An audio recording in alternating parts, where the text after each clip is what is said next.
that you want to, as long as you offer a good product or a good service and don't try to cheat everybody, unless the government's going to tax your brains out. So it's not what I don't know about Barack Hussein Obama. It's what I do know about him that I don't like. And there are a lot of people in this country who don't like him. They are afraid of him. Rush Limbaugh came out with a comment, I think last week, where he said he really believes that Barack Obama hates America. And is that based upon something? Well, it could very well be. If you remember, his wife, Michelle, who at one time was a lawyer, and from what I hear, she was disbarred. Okay, she was kicked out from being a lawyer. What's up with that? At one time said, "I'm ashamed to be an American." And here she is decorating the White House. Here she is with a staff that works for her in the White House that is paid more than any other First Lady staff. She's got like 14, 15 people, and they all pull down her total payroll to these people is about $1.5 million a year. It's what it's costing me and you to have her attendants around her. I think these are angry people. I think they're angry at normal Americans, and I think I would tend to agree. I think he hates the America that you and I grew up in, and I think he wants to fundamentally change what this country is. And he has been trying to do it for 4 years. He's proved himself, and if he gets reelected, he will fundamentally change what this country is all about.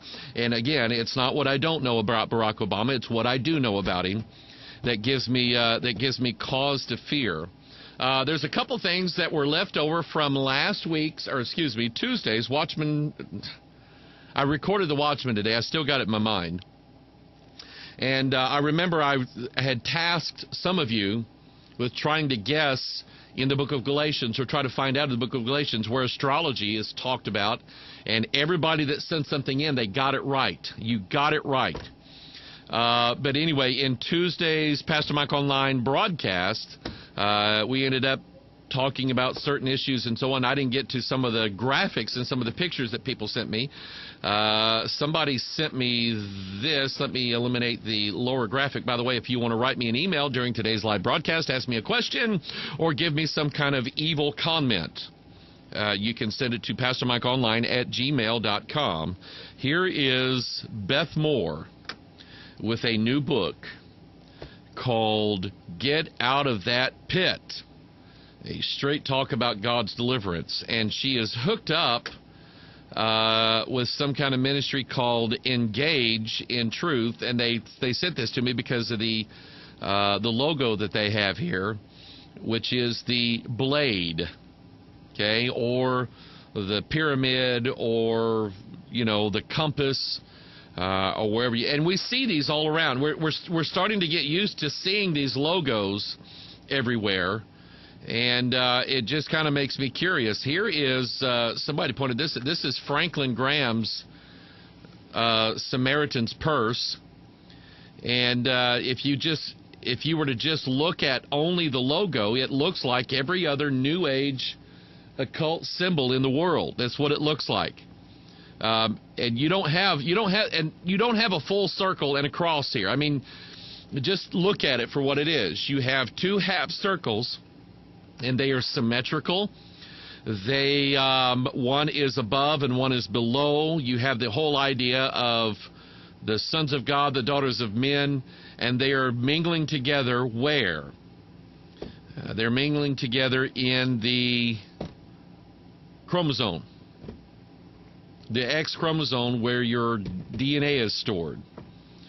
And then somebody sent me an idea for a new sponsor for the Watchman video broadcast. This portion of the the Pastor Mike Online live broadcast is brought to you by Denny's, where you can get the takeout of the beast. And they actually counted. Somebody went to a Denny's restaurant, got their takeaway box, and they were looking at it, and they're going, I see rays coming out of something. And you know what they did?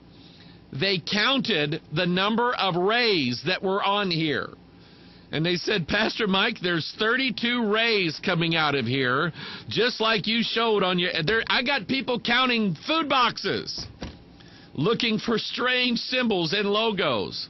You just got to laugh. It's funny because they're doing what I'm doing. I'm just looking at that stuff and I just go 1, 2, 3, 4, 5, 6, 7, 8, 9, 10. It's funny. I like it. I like it. I really do.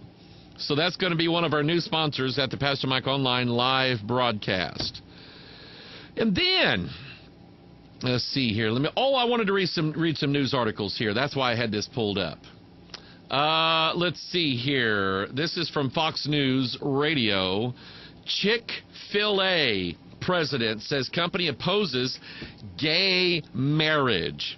I don't know if you know anything about Chick-fil-A. Chick-fil-A is it's an American-based fast food restaurant that specializes, and they are like the inventors of the chicken sandwich. And I love chicken sandwiches. Love them. And anyway, Chick-fil-A, they will not open on Sunday. They do not do business on Sunday.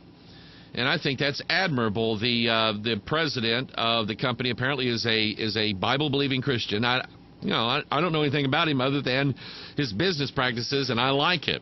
They opened up a Chick-fil-A in a town just north of here called Arnold, Missouri.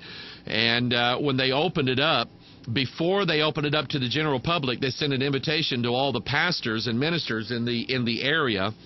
And on a certain day, you could bring your family in, and they fed you for free before they opened up to the rest of the world. And I thought that was nice. But here, Chick-fil-A president says company opposes gay marriage. The president of Chick-fil-A said his company is, quote, guilty as charged when it comes to supporting traditional marriage, and warned that gay marriage is, quote, inviting God's judgment on our nation. I like that. I like it. Dan Cathy, the president and chief operating officer, told Baptist Press that the company, which was not built by him, it was built by somebody else. The company, founded by his father, was unapologetically in favor of traditional marriage. Guilty as charged, he said. We're very much supportive of the family, the biblical definition of the family unit. We are a family-owned business, a family-led business, and we are married to our first wives. We give God thanks for that. In a separate interview on the Ken Coleman Show, Cathy suggested that the nation could face God's wrath over supporting gay marriage. I like this guy. He goes on to say, he said, I think we're inviting God's judgment on our nation when we shake our fist at him and say, we know better than you as to what constitutes a marriage, Cathy said.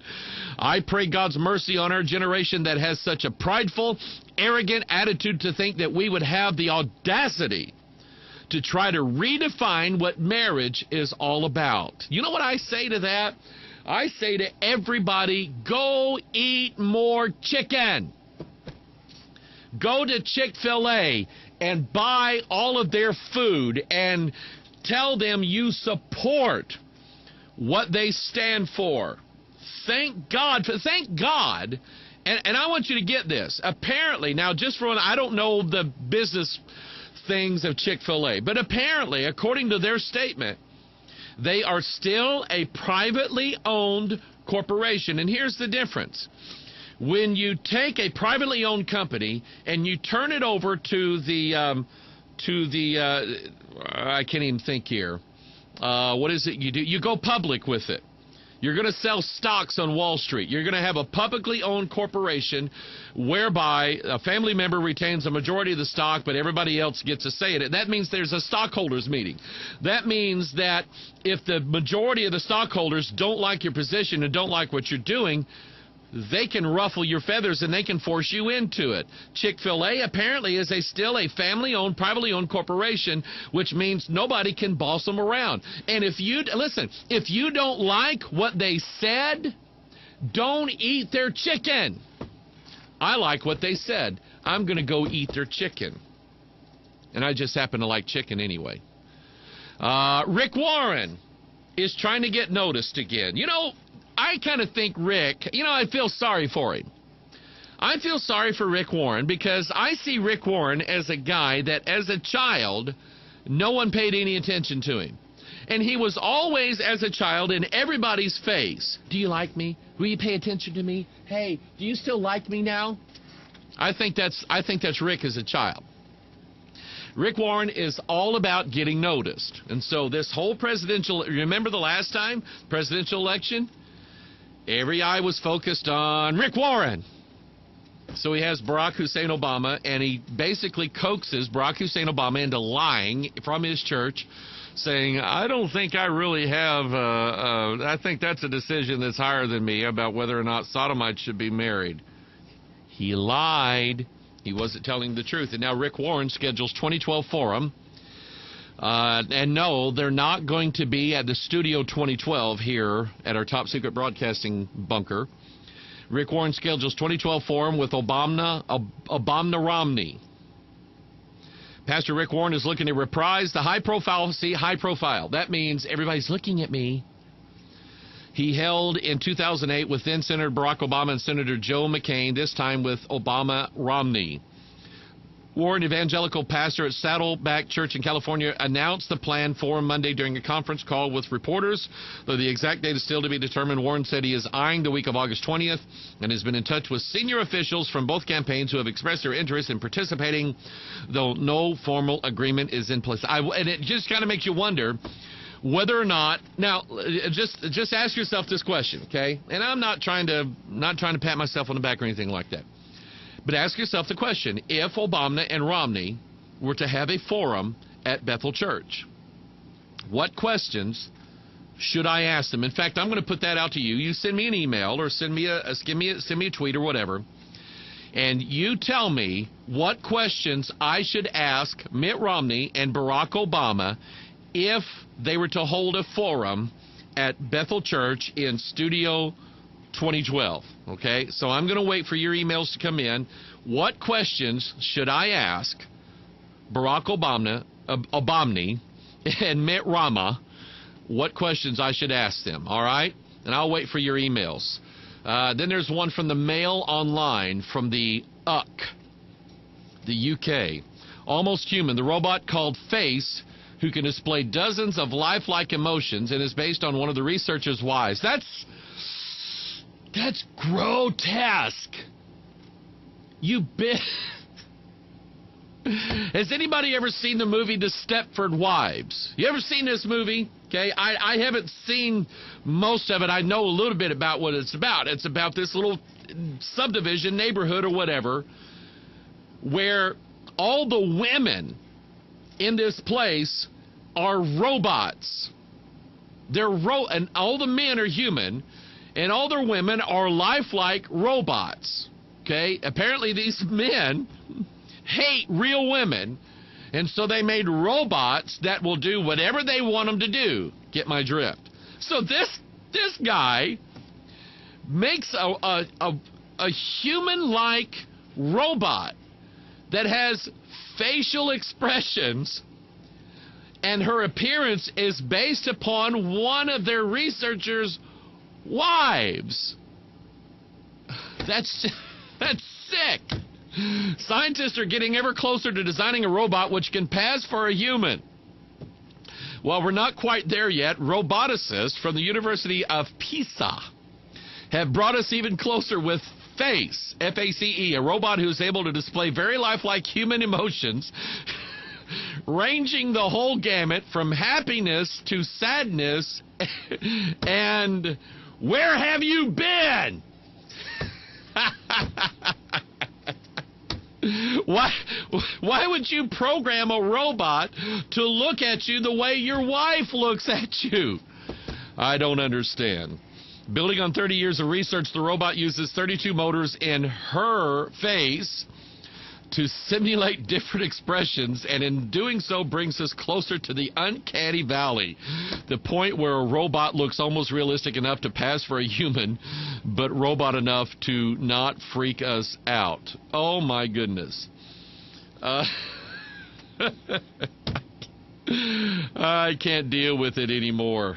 And again, I'm going to say this. I have seen this movie. Not The Stepford Wives, but I have seen the movie where we build the lifelike human robot, where we give them brains and looks and everything else to look and act better than us, and all of a sudden the robot wakes up and says, I am better than they are.